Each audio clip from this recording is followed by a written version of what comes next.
Okay, so Patrick, we are, first of all, thank you for talking with me today.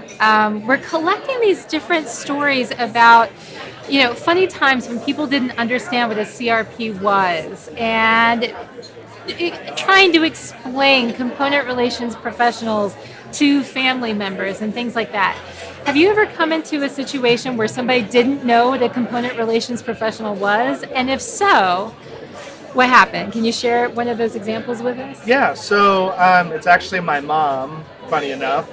Um, as a paid CRP, I've been in the role for about 5 years. But prior to that, I was an actual chapter member myself. So I started as a member, I started volunteering, worked my way up. I was the president of the chapter.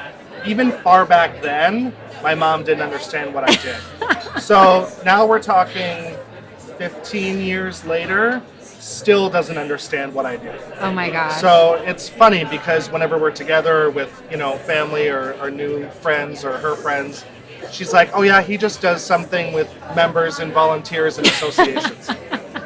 You're like, That's it. okay, that's And what I just do. roll with it. I mean, you try to explain it, people don't really understand.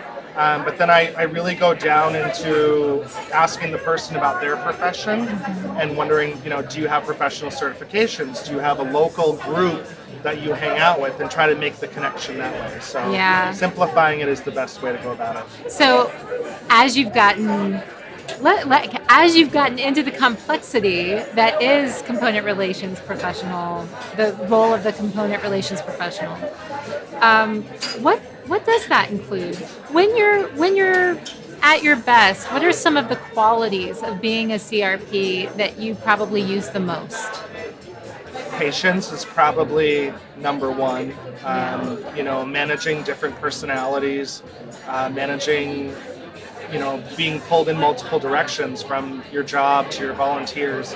Sometimes you pick up the phone for a volunteer and you're thinking, okay, they need help with the report that's due tomorrow, You're like, whatever it could be, Yeah. but they just want to vent. They're having a bad day at work, or they had an argument with their spouse, or whatever it might be.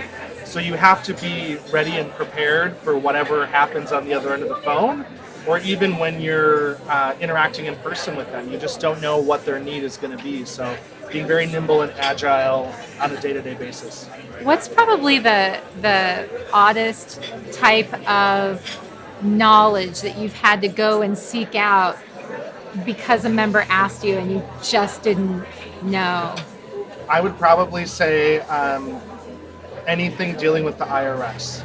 Okay, Filing yes. taxes. Oh. For those associations that their chapters are independent completely, they have to file their own 990s every year. And I got tired of just saying, go to the IRS, they'll help you, because I'm not a CPA. I don't want that kind of, pressure, or someone saying, well, Patrick told me so. So I just started doing my own research and, Wow. dug in. I spent a lot of time on the phone. When I was in the serving as president, we didn't file our taxes for 3 years, lost our exemption, got the bill from the IRS in the mail, and as president, I cleaned it up because I felt responsible that we didn't make it happen. Wow. Yeah. Wow. That's an amazing story. What's probably the most that might answer the question I'm about to ask you. What's probably the most, I guess, the best thing that comes from being a CRP for you, or the thing that makes you feel the best about it? So that's what I love about being a CRP is serving others. That's my favorite part. I love getting just the email, the phone call, hey, thank you, I appreciate that, or oh my gosh, I get it now. That to me is, obviously nothing's ever going to equal a paycheck, but that's just as important to me to hear from a volunteer that I'm making a difference to them as my paycheck is. And when I get that, that's what keeps me going, keeps me motivated, keeps me wanting to wake up the next day and start all over again. I just have a passion for serving. Yeah, that's beautifully put. I think that's one of the things that a lot of people may not guess or immediately think about, but being a CRP, you get instant gratification a lot of times because people appreciate the work that you do. Yep. And that is something that's a little bit That's something that's a little bit, I guess, addictive.